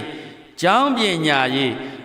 းသက်လုံးလူကောင်းမရဒါဆိုကျူရှင်ပညာရေးကျောင်းပညာရေးတော့လောကမှာအထက်တန်းကြ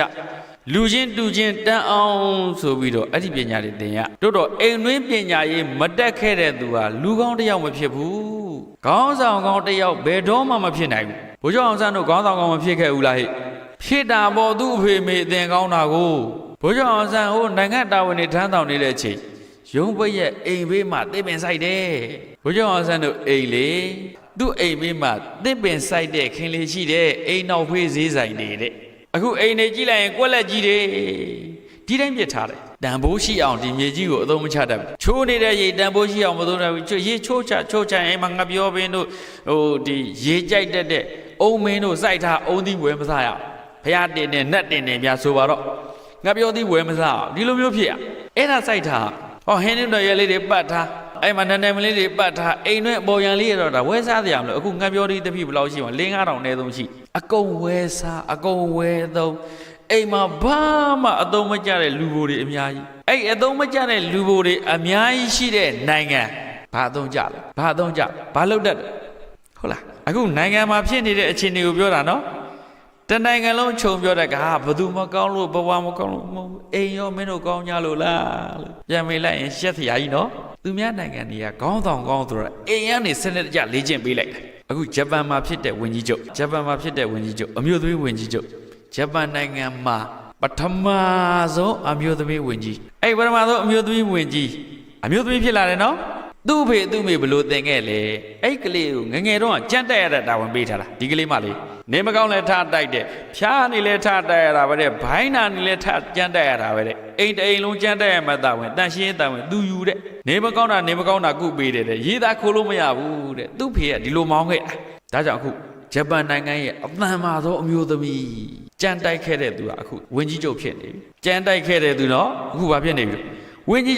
ဒရမာမဟုတ်ဘူးတကယ်ဖြစ်စင်နေအဲ့ဒီမိဘတွေကသာသမီတွေကိုအပူကျိုးအောင်ခိုင်ငယ်လေ့ကျင့်ပေးခဲ့တဲ့အခါဟော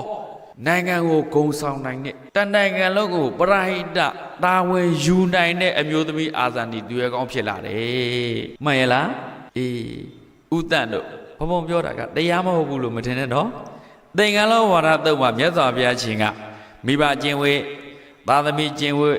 လင်းကျင့်ဝတ်ဘုရားကျင့်ဝတ်ခေါင်းဆောင်ကျင့်ဝတ်နောက်လိုက်ကျင့်ဝတ်ဆိုတာဒီကနိကပါတိကဝတ်သင်္ကန်းလုံးဝါဒတုတ်မှာဟောတာအဲ့ဒါတွေကိုဘုံဘုံမြန်မာလိုပြောပြနေတယ်ဖခင်ဟောတရားတွေပဲမြန်မာလိုပြောပြမှန်လားအဲ့ဒါတွေကနေတိုင်းကျင့်နေတာနော်တရားနေတိုင်းထိုင်ကြလားမသေးကြဘူးသစ္စာတရားတွေနေတိုင်းနာကြ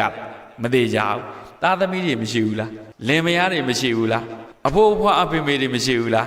းအဲ့ဒါတွေကနေတိုင်းတွေ့နေတာနော်အဲ့ဒါတွေကိုစနစ်တကျထိမ့်သိမ့်တဲ့စောင်းလျှောက်တဲ့ကျေးဇူးပြုတဲ့အိမ်မှာနေတိုင်းနဲ့ပရိဒတ်စိတ်နဲ့ကုသိုလ်တွေတိုးလို့အဲ့ဒါလိုမိသားစုတွေအများကြီးဖြစ်လာတယ်မြန်မာပဲကျွေးရပေါင်း6000ရှိတယ်အဲ့ဒီကျွေးရပေါင်း6000ပြဿနာပေါင်းဘယ်လောက်များတယ်လဲစဉ်းစားကြည့်တနိုင်ငံလုံးပြဿနာပေါင်း16000မကအဲ့ဒါဘာဖြစ်လို့ဆိုအိမ်မှာရက်ွက်မှာစနစ်တကျသင်မထားလို့ကြိုင်ခုနဥတန့်အကြောင်းဘုံပြောမယ်ဥတန့်ဆိုတာကဘာကိုဥဆောင်သွားတာကဘာကုလသမဂ္ဂအထွေထွေအတွင်းမှုချုပ်ယာတုယူသွားတာအခုလိုကဘာကြီးကနျူကလ িয়ার စစ်ပွဲတွေဖြစ်တော့မယ်အမေရိကန်သမ္မတဂျိုဖ်ကနေဒီဒီဘက်က USSR သမ္မတဂိုဘတ်ချော့တို့တင်တယ် USSR ပေါ့ဒီတော့ရထားချနိုင်ငံကြီးတဲ့ကြီးတယ်ကျူးဘာအခုအမေရိကန်ပြောတယ်အီရန်ကိုတိုက်လို့နိုင်ပြီးကျူးဘာကိုတိုက်မယ်တဲ့အခုအီရန်ကိုတော့လူနိုင်အောင်မတိုက်နိုင်နိုင်လားမနိုင်လားတော့မသိဘူးတို့တော့ရှုံးနေပြီစီးသေးတွေတက်မသွားဘူးလားအေးစီးသေးတက်မှတော့အကုန်ဆုံးတုံးတက်သွားရေးလေအကုန်အနောက်ချက်ဖြစ်သွားအမေရိကန်ကအီရန်ကိုနိုင်မနိုင်တော့မသိဘူးတို့အကုန်လုံးတစ်ကမ္ဘာလုံးရှုံးကုန်ပြီလူတယောက်ရဲ့ဆုံးမချက်မှားလိုက်တဲ့နဲ့တစ်ကမ္ဘာလုံးပြုတ်ဒုက္ခပြသွားတာအီရန်ပြီးရင်ကျူးဘာကိုဇက်တိုက်မှာတဲ့ဒေါ်နယ်ထရန့်ပြောပြီးသားသူရန်ဖြစ်လို့မဝသေးဘူးအဲ့ဒါလိုမျိုးအခင်းကျင်းကြီးဂျိုအဖ်ကနေဒီလက်ထက်ကဖြစ်ခဲ့တယ်ကျူးဘာတုံးမြန်ရေးခင်းတော့အမေရိကန်ကလေနေသင်္ဘောကြီးတွေလာတာရုရှားလည်းကျူးဘာမှာတိုက်ချင်းမြစ်တုံးကြီးတွေသွားပစ်တာအမေရိကန်ကိုပြစ်မယ်ဆိုပြီးတော့လေကမ္ဘာစူပါပါဝါအင်အားကြီးနှစ်ခုဖြစ်လိုက်တာတကမ္ဘာလုံးနျူကလ িয়ার ဘုံးတွေဖောက်မယ်ဆိုရင်ခဏကမ္ဘာမှာနျူကလ িয়ার ဘုံးပေါင်း12000ကျော်ရှိတယ်အဲ့နျူကလ িয়ার ဘုံးတွေဖောက်လိုက်မယ်ဆိုရင်ကမ္ဘာကြီးအကျိန်20လောက်ပြက်လို့ရတယ်တဲ့ဗျအမေရိကန်မြောက်ကိုရီးယားကိုလှမ်းပစ်လိုက်မှဆိုအဲ့ဒီနျူကလ িয়ার ရဲ့ပြန့်နှံ့မှုကတရုတ်ထိရောက်သွားမယ်တရုတ်မှာရှိတဲ့နျူကလ িয়ার ဒုံးလက်နက်ပေါင်း900ကျော်နဲ့900လောက်ရှိတယ်အဲ့ဒီနျူကလ িয়ার ဒုံးလက်နက်တွေပေါင်းမြန်မာပြည်မရှိတော့ဘူးဒုံးနဲ့မဆိုင်ဘူးမထင်နဲ့တော့အဲ့ဒီကောင်းဆောင်တွေရန်ဖြစ်တာနဲ့တကဘာလုံးကုန်မဲ့တာမှအဲ့တော့ဟိုဘက်ကပြစ်ပြီးတော့ဒီဘက်ကလည်းနျူကလ িয়ার လက်နက်နဲ့ပြစ်မယ်ကဘာမှာနျူကလ িয়ার ပိုင်တဲ့နိုင်ငံ9နိုင်ငံရှိအဲ့ဒီ9နိုင်ငံကတစ်နိုင်ငံနဲ့တစ်နိုင်ငံနှစ်နိုင်ငံပဲဖြစ်တကဘာလုံးပြကြကုန်မှာအဲ့လိုအခင်းကြီးဖြစ်တော့မယ်ဆိုတဲ့အခါကျတော့ဂျွန်ကနေဒီလက်ထက်ဂျွန်ကနေဒီနဲ့ဒီဘက်ကဥသန့်နဲ့တော်တော်ရင်းနှီးတယ်ဥသန့်ကကဘာခေါင်းဆောင်ကြီးဖြစ်လာတာဟိုဒက်ခမ်မရှိုးလို့ခေါ်တဲ့ကဘာကုလသမဂ္ဂအထွေထွေတွင်းမှုချုပ်ကြီးကကွန်ကိုအရေးခင်းမှာလင်းပေါ်မှာလောက်ကြံခံရလို့သေဆုံးသွားတဲ့အခါဥသန့်ကအဲ့ဒီတတိယမြောက်ဖြစ်လာမဲ့ကဘာကုလသမဂ္ဂအထွေထွေတွင်းမှုချုပ်ယာတုကိုယူရရန်ဖြစ်ကြတော့မယ်ဆိုတော့ဥသန့်မလုပ်ပါနဲ့အေးမှန်မှန်ကန်ကန်ဆုံးမတယ်ခေါင်းဆောင်နေနဲ့တွေ့ပြီးညှိနှိုင်းပေးတယ်အခုကဘာကုလသမဂ္ဂအထွေထွေတွင်းမှုချုပ်အခုဖြစ်နေတဲ့ပုဂ္ဂိုလ်ဘာမှစွမ်းဆောင်ရည်မရှိဘူးဘာအရင်ချင်းမှမရှိဘူးဟိုရန်ဖြစ်နေတာ तू စာထုတ်တာအလွဲဘာမလုပ်တတ်ဘူးဥဒ္ဒနိုတော့တိတ်ဆိုင်တွားပြီးဆွေးနွေးပေးတယ်ရန်မဖြစ်ကြနဲ့ဖြစ်လာမဲ့အခင်းချင်းပြဿနာတွေအဲ့လိုမျိုးတွေအကျိုးကျေးဇူးတွေပြောတဲ့အခါဟောကျူဘာတုံးမြန်ရေးခင်းကိုအကြောင်းပြုပြီးတော့တတိယကမ္ဘာစစ်တနည်းနျူကလ িয়ার စစ်မဖြစ်ဘူးအဲ့ဒါလောက်အလုံးရှုံနေတဲ့ဥဒ္ဒန်လေအမေရိကန်မှာကုလသမဂ္ဂအထွေထွေတွင်းမှုချုပ်ယာတုအနေနဲ့တပတ်ကို6ရက်တူတာဝန်ယူရ9ရက်မြောက်ဖြစ်တဲ့တနင်္ဂနွေနေ့ရုံးပွက်ရက်ကိုအိမ်ဘေးမှာချင်မောင်မင်းလေးတွေစိုက်ထားတယ်ဗျာဓာတ်နဲ့လုံမင်းလေးတွေစိုက်ထားတယ်ဗျာဘူးပင်လေးတွေစိုက်ထားတယ်ဗျာ ဒီလောက်ကမ္ဘာခေါင်းဆောင်နေရတဲ့ပုဂ္ဂိုလ်ကြီးကအိမ်နောက်ဖွေးဈေးဆိုင်တဲ့သူ့အသီးနှံလေးသူစိုက်သုံးနေအိမ်မှာအသီးပင်လေးတွေစိုက်တာနော်ကမ္ဘာခေါင်းဆောင်ကြီးနော်အခုသားသမီးတွေအဲ့လိုသင်ပေးလားကဲဘလောက်ညံ့လိုက်လဲဒီမိဘလေးဖုံဖုံတော့ပြောတော့မှာနော်ဘလောက်ညံ့လိုက်လဲအတော်ကြီးမျောလင့်နေလားကိုသားသမီးတွေပညာတတ်ကြီးဖြစ်ဖို့မျောလင့်နေတယ်ဆရာဝန်ကြီးတွေအင်ဂျင်နီယာတွေဖြစ်ဖို့မျှော်လင့်နေတယ်လူတော်လူကောင်းတွေဖြစ်ဖို့မျှော်လင့်နေပညာတတ်လူမိုက်တွေပဲမွေးပေးလိမ့်မယ်မှတ်ထားကမ္ဘာပညာရေးကပညာတတ်လူမိုက်လောက်ပဲမွေးပေးနိုင်လိမ့်မယ်တကယ်ပညာရေးအစစ်ဆိုတာမိဘတွေကအိမ်မှာသားသမီးတွေကိုဘယ်လိုလေ့ကျင့်ပေးခဲ့လဲဥတန့်ကအသုံးဖြုံသိပ်ပြီးစစ်စီတာအိမ်မှာအမေအပြင်ကမုတ်လုံးဝဝယ်မစားဘူးတဲ့နော်ဥတန့်အကြောင်းဖတ်ချင်ဥတန့်ဆိုတဲ့စာအုပ်တစ်ခုရှိရှိုင်းတက္ကသိုလ်စိန်တင်ရေးထားတာအိမ်ကအမေလုပ်ဝေးတဲ့မုတ်ကိုစားတာတဲ့အိမ်ကအမေလုပ်ပေးတဲ့မြန်မာမုံကိုယူသွားတာတဲ့အင်္ဂလိပ်မုံနိုင်ငံခြားအထုတ်တဲ့မုံသူတို့တထေးတွေလုံးဝမစားဘူးတဲ့ဘာသာတရားကြလဲကိုင်းဆိုင်လိုက်တာတဲ့မေတ္တာတို့အစာရှိတဲ့မြတ်စွာဘုရားကြီးရဲ့အဆုံးအမတို့သေးသေးချာချာလုပ်တယ်တဲ့ကဘာမှာပြဿနာတွေကြီးပြီးရှင်းစရာအစည်းအဝေးကြီးတွေမှာဥဆောင်ပြောတော့မှသူမေတ္တာတုတ်ကိုအများကြီးရွတ်တဲ့အများကြီးဆရဏတွေလုပ်ပြီးမှအဲ့ဒီအစည်းအဝေးသွားတတ်တဲ့သာသမီတွေဘာသာတရားသင်ပေးပြီလားဖြေပါဦးသင်ပေးပြီလားသားသမီးကြီးကိုနေရီထိုင်နေစားနေတောင်နေသင်ပေးပြီလားချက်နီးပြုံနီလျှော်နီးဖို့မနီးတွေသင်ပေးပြီလား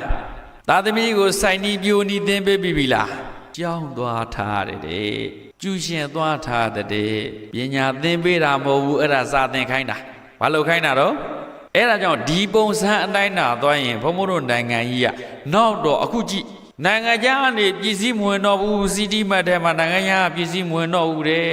ဈေးဆိုင်တွေမှာနိုင်ငံခြားပြည်စည်းမရှိတော့ဘူးတဲ့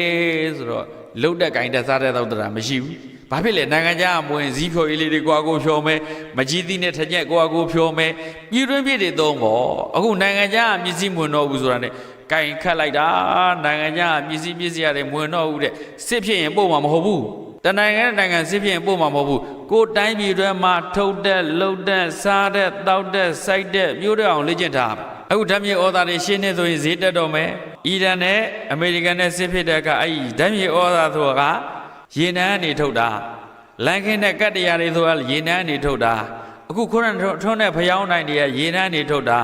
သုံးနေတဲ့ပလက်စတစ်တွေကရေနံကနေထုတ်တာအဲ့ဒီရေနံတွင်းတွေလှုပ်လို့မရအောင်ဂတ်တွင်းတွေလှုပ်လို့မရအောင်ပိတ်လိုက်တဲ့ဓာတ်မြေဩဇာတွေဈေးတက်လာမယ်ဓာတ်မြေဩဇာတွေလေးတက်လာရင်စိုက်ပျိုးစိတ်တွေဈေးတက်လာမယ်အခုလူသုံးကုန်ပစ္စည်းတွေဈေးတက်လာမယ်အကန့်စဉ်းစားကြည့်တပည့်တော်တို့ကဘုရားဘာမှမလုပ်တတ်ဘူးနွားလည်းမကြောက်တတ်ဘူးနွားကြီးဆိုတာလည်းမရှိဘူးအမိုက်ကနေပြီးတော့မြေဩဇာဖြစ်အောင်လည်းမလုပ်တတ်ဘူး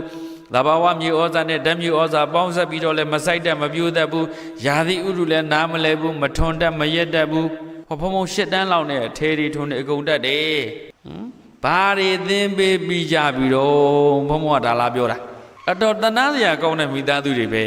လှုပ်ကိုမလှုပ်နိုင်ဘူးဟုတ်လားဖုံဖုံမေးတာလှုပ်ကိုမလှုပ်နိုင်ဘူးတပည့်တော်ကအခုဖုံဖုံမေးတာမလှုပ်နိုင်တာရင်ထဲမှာမွန်းကျက်နေတာပဲလို့ဖြစ်လိမ့်မယ်ဟုတ်လားစီးပွားရေးတွေကြက်လာမယ်လူမျိုးရေးကိစ္စတွေခက်ခဲတွေများလာမယ်ပတ်ဝန်းကျင်မှာအန္တရာယ်တွေစိန်ခေါ်မှုတွေများလာမယ်ဘာဖြစ်လို့တော့အိမ်တွင်းပရာဟိတကိုသင်ပေးမထားတဲ့အခါအပြင်ဘက်ပရာဟိတဖြတ်ဖို့ဆိုတာအဝေးကြီးဒါကြောင့်ယောဂီတို့ပရာဟိတဘယ်နှမျိုးတော့တရားနာပရိသတ်ပြန်ပြောပရာဟိတဘယ်နှမျိုးတော့ပရာဟိတနှမျိုးမှာအခုဘုံဘုံအဓိကပြောနေတာဘာပရာဟိတအိမ်တွင်ပရာဟိတကိုနိုင်ရင်အဲ့ဒီကလေးတွေကပြင်ဘက်ရောက်တော့လေရံမဖြစ်ဘူးတဲ့အများကူညီတတ်တဲ့အများအကျိုးတွေကိုချိုးစွန့်အနစ်နာခံတတ်တဲ့ညီကိုမောင်နှမများချင်းလည်းညီညွတ်တဲ့ရဲ့အကျိုးရွာအကျိုးဆောင်တဲ့လမ်းကိုတန်တန်ရှင်းရှင်းသွားတတ်လာတဲ့အမိုက်တွေကိုတန်တန်ရှင်းရှင်းပြစ်တတ်တဲ့အဲ့ဒီပုဂ္ဂိုလ်တွေကခေါင်းဆောင်တဲ့ခါအဲ့ဒီရွာကြီးကတန်ရှင်းတဲ့အဲ့ဒီမြို့ကြီးကလှမတဲ့အဲ့ဒီနိုင်ငံကြီးကငြိမ်းချမ်းတဲ့ဘုံဘုံပြောမယ်ပညာသင်တဲ့တခုတည်းသောရည်ချက်ဟာလောကကြီးငြိမ်းချမ်းလို့ပဲငြိမ်းချမ်းရေးမပေးနိုင်တဲ့ပညာဟာအလကားပညာပဲတသက်လုံးမှတ်ခတ်ငြိမ်းချမ်းရေးမပေးနိုင်တဲ့ပညာဘာပညာအလကားပညာပညာသင်တဲ့ရည်ချက်ကတခုတည်းပဲအလုံးတော်ပြိဿပြန်ပြောပါတယ်တော့ငြိမ်းချမ်းဖို့ပဲပညာသင်တာဟာလောကကြီးငြိမ်းချမ်းဖို့ပဲမိသားစုငြိမ်းချမ်းနေရမယ်မိသားစုစီလုံးနေရမယ်သားသမီးနဲ့မိဘရံမဖြစ်ဘူးညီကိုမောင်နှမချင်းရံမဖြစ်ဘူးဆွေမျိုးချင်းရံမဖြစ်ဘူးပတ်ဝန်းကျင်နဲ့ရံမဖြစ်ဘူး နိုင်ငံနဲ့ကြည်ပြီးရံမဖြစ်ဘူးတိုင်းရင်းသားတွေအချင်းချင်းရံမဖြစ်ဘူးစဉ်းစားကြည့်လိုက်စမ်းအဲ့ဒါလောက်ကောင်းတဲ့မြန်မာနိုင်ငံကြီးဆိုရင်တရားဟောသလောက်နားလေတယ်တရားထိုင်ခိုင်းတော့လေအိမ်ကနောက်ဆန်တင်းတရားမလို့ဘူးလေအေးအေးဆေးဆေးထိုင်လို့ရတယ်အခုတော့ဘုရားရှိခိုးတော့လဲနောက်ဆန်တင်းနေရတရားစခန်းသွားတော့လဲနောက်ဆန်တင်းနေရစီးပွားထွက်ရှာတော့လဲနောက်ဆန်တင်းအောင်လှုပ်ထားတာကိုပွက်လို့ရက်အောင်လှုပ်ထားကြတာကိုရံဖြစ်အောင်လှုပ်ထားကြအိမ်တော်ရင်မပြေလေတော့သားသမီးတွေမပြေလေတိုင်းရင်းသားတွေမညီညွတ်နိုင်ငံကြီးခုဘလို့ဖြစ်နေတော့ဘုံပြောတာသဘာဝကြလားမကြဘူးလားဒါကြောင့်တနိုင်ငံလုံးငြိမ်းချမ်းရင်အိမ်ကနေစပြီးငြိမ်းချမ်းရေးတည်ဆောက်အိမ်ကနေစပြီးငြိမ်းချမ်းရေးတည်ဆောက်တဲ့အခါငြိမ်းချမ်းရေးဟာတခုတည်းပဲပညာသင်ပေးရမယ်ဘာသင်ပေးရမလဲဘာပညာတွေသင်ပေးမလဲကျောင်းကပညာလောက်တယ်မလုံးတော့ဘူးဇာနီတောက်နီနေနီထိုင်နီယိုနီပေါက်နီလျှော်နီးဖွနီးချက်နီးပြုတ်နီးဆိုင်နီးပြုံးနီးအကုန်သင်ထားအဲ့ဒါကသူတို့ဘဝမှာတကယ်လိုတာနော်ဘုံမယူဘဗေဒနဲ့ဘွဲရပြီးသားကြောင်းပြီးသားယူဘဗေဒနဲ့ဘာလုပ်လို့မရယူဘဗေဒဘာသာနဲ့ဘာမှလုပ်လို့မရတို့တော့သမင်းချက်တတ်တယ်အဝတ်လျှော်တတ်တယ်ဘုံသင်္ကန်း2စုံ3စုံရှိတယ်မလျှော်နိုင်ဘူးမနေ့ကလျှော်မှာတပည့်တွေခိုင်းလို့ရတယ်လူတွေခိုင်းလို့ရသင်္ကန်းလျှော်လိုက်စမ်းဘုံကသူများကိုဘယ်တော့မှဘိုးမကြောက်ကိုယ်သင်္ကန်းကိုလျှော်အဲ့လိုများတာအဲ့တော့ဘုံမနဲ့ဆိုရင်အဲ့ရထားတဲ့သင်္ကန်းစိမ့်ပဲရေချိုးတဲ့အချိန်ဘုံလျှော်မယ်ဘလောက်အလုံးများကိုယ်သင်္ကန်းကိုလျှော်ဘလောက်အလုံးများမနဲ့တခါဘုရားရှိခိုးတယ်ညတခါဘုရားရှိခိုးတယ်ဟောပရိပဋ္ဌဓမ္မသက်ကြာတနာရီချိန်ယူတော့ဆရဏလုပ်ငန်းလုပ်တယ်ဟုတ်ဘူးလားအတတရဲ့တအကုန်လုံးဌာနပြူတာအကုန်လုံးသတိထားအခုဆိုဘုံခန့်ရှုပ်နေတော့ခီးရတော့ဆော့ဆက်ဒါမှမဟုတ်သူတန်ရှင်းတွေပါလေလို့အဲ့ဒါကြောင့်စဉ်းစားယောဂီတို့ဘုံတရားအနှစ်ချုပ်ပါမယ်လောကမှာပရာဟိတ2မျိုးရှိတယ်ပရာဟိတဘယ်နှမျိုးရှိတော့ဘာပရာဟိတအိမ်တွင်ပရာဟိတနဲ့ပြင်ပပရာဟိတပြင်ပပရာဟိတပရာဟိတလုပ်တဲ့ရည်ရွယ်ချက်ကလောကကိုအလှဆင်ဖို့ပရာဟိတလုပ်တဲ့ရည်ရွယ်ချက်ကဘာတော့လောကကိုလှဆင်တဲ့နေရာမှာလောကကြီးတကယ်တမ်းလှစေတာဟာငြိမ်းချမ်းရေးပဲမြန်မာပြည်စစ်ပွဲတွေမရှိဘူးဗျာလက်နဲ့ကိုင်းထားတဲ့သူတွေမရှိဘူးဗျာရံဖြစ်တဲ့သူတွေမရှိဘူးဗျာစဉ်းစားကြည့်လိုက်တော့တိုင်းပြည်ဘလောက်ချမ်းသာနေလိုက်ဟုတ်တယ်မလား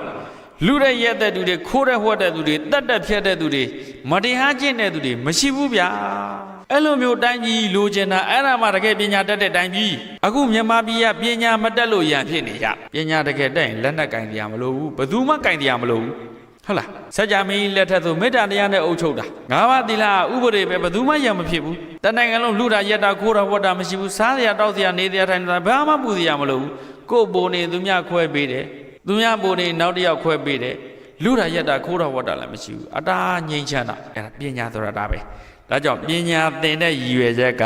ဘာဖြစ်စေဖို့တော့ငြိမ်းချမ်းစေဖို့ပဲလောကကြီးလည်းပညာတတ်ငြိမ်းချမ်းတယ်လောကုတ္တရာပညာတွေတက်တဲ့အခါငြိမ်းချမ်းရေးအစစ်ဖြစ်တဲ့နိဗ္ဗာန်တိုင်ပြီးဝင်ဆန်တယ်ဆိုတော့ဟောသင်္ခါရလောကလို့ခေါ်တဲ့ယုတ်ဒုက္ခနံဒုက္ခသင်္ခါရဒုက္ခတွေအပိတိုင်ငြိမ်းသွားတာလေမတ်ပညာဖို့ပညာလို့ခေါ်တဲ့အမြင့်ဆုံးသောပညာတွေတက်လို့တခါတည်းမှာခဲ့မယ်ပညာသင်ရတဲ့ရည်ရွယ်ချက်ကတခုတည်းပဲအလုံးပြောပါတော့ငြိမ်းချမ်းဖို့လောကကြီးမငြိမ်းချမ်းတာပညာမတက်လို့အမေရိကန်ပညာတက်တယ်လို့ပြောလို့မရဘူးစာတက်တယ်နည်းပညာတွေတက်တယ်မငြိမ်းချမ်းဘူးသူ့နိုင်ငံတွင်းလည်းမငြိမ်းချမ်းဘူးကမ္ဘာလည်းပတ်ပြီးရန်ရှားနေတာတရုတ်တို့ဘုံတို့အများကြီးပညာတက်တယ်သူ့နိုင်ငံလည်းမငြိမ်းချမ်းဘူးကမ္ဘာလည်းပြက်ပြီးတော့ပြဿနာတွေရှားနေတာဒါတော့ဘုံတို့စဉ်းစားကြည့်အဲ့ဒါလို့တက်ထားတဲ့ပညာတွေကလောကအလှဆင်နိုင်တာဟုတ်သလားဒါကြောင့်လောကအလှဆင်နိုင်ဖို့ဆိုရင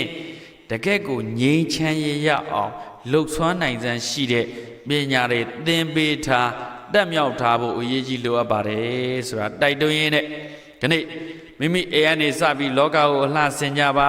ါမိမိအိမ်မှာလောကကိုအလှဆင်တာဟာဇာရိတသီလမိဘကောင်းနေဖြစ်တဲ့ဆိုရင်မိဘကျင့်ဝတ်ကြည်တယ်သားသမီးကောင်းနေဖြစ်ရင်သားသမီးကျင့်ဝတ်ကြည်တယ်ဆရာကောင်းနေဖြစ်ရင်ဆရာကျင့်ဝတ်ကြည်တယ်တပည့်ကောင်းနေဖြစ်တော့တပည့်ကျင့်ဝတ်ကြည်တယ်လင်ကောင်းဖြစ်တော့လင်ကျင့်ဝတ်ကြည်တယ်မယားကောင်းဖြစ်တော့မယားကျင့်ဝတ်ကြည်တယ်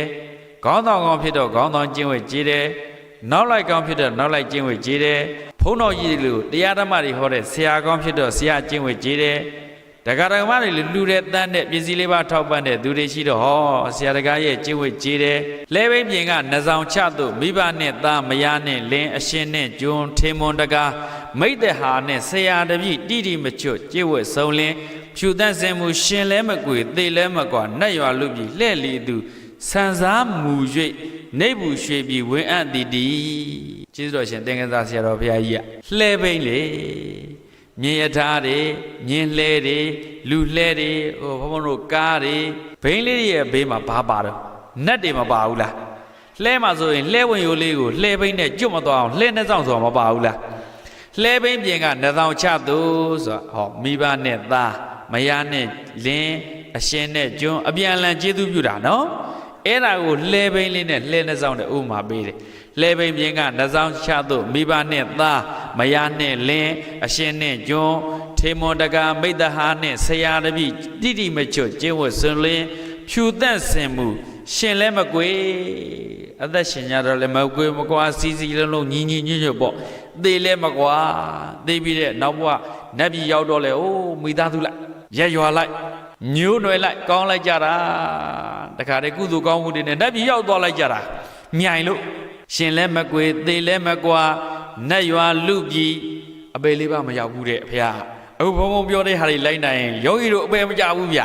ဖះပြောတာနော်ဘုံဘုံပြောတာမဟုတ်ဘူးဒီကနေ့ကပါခေကဝဲသင်္ကလာတော့တုတ်ဂဟိဝိနည်းတုတ်တယ်မှာဟောတယ်ရှင်လဲမကွေသေလဲမကွာနတ်ရွာလူပြည်လှဲ့လီအတူဆန်စားမူ၍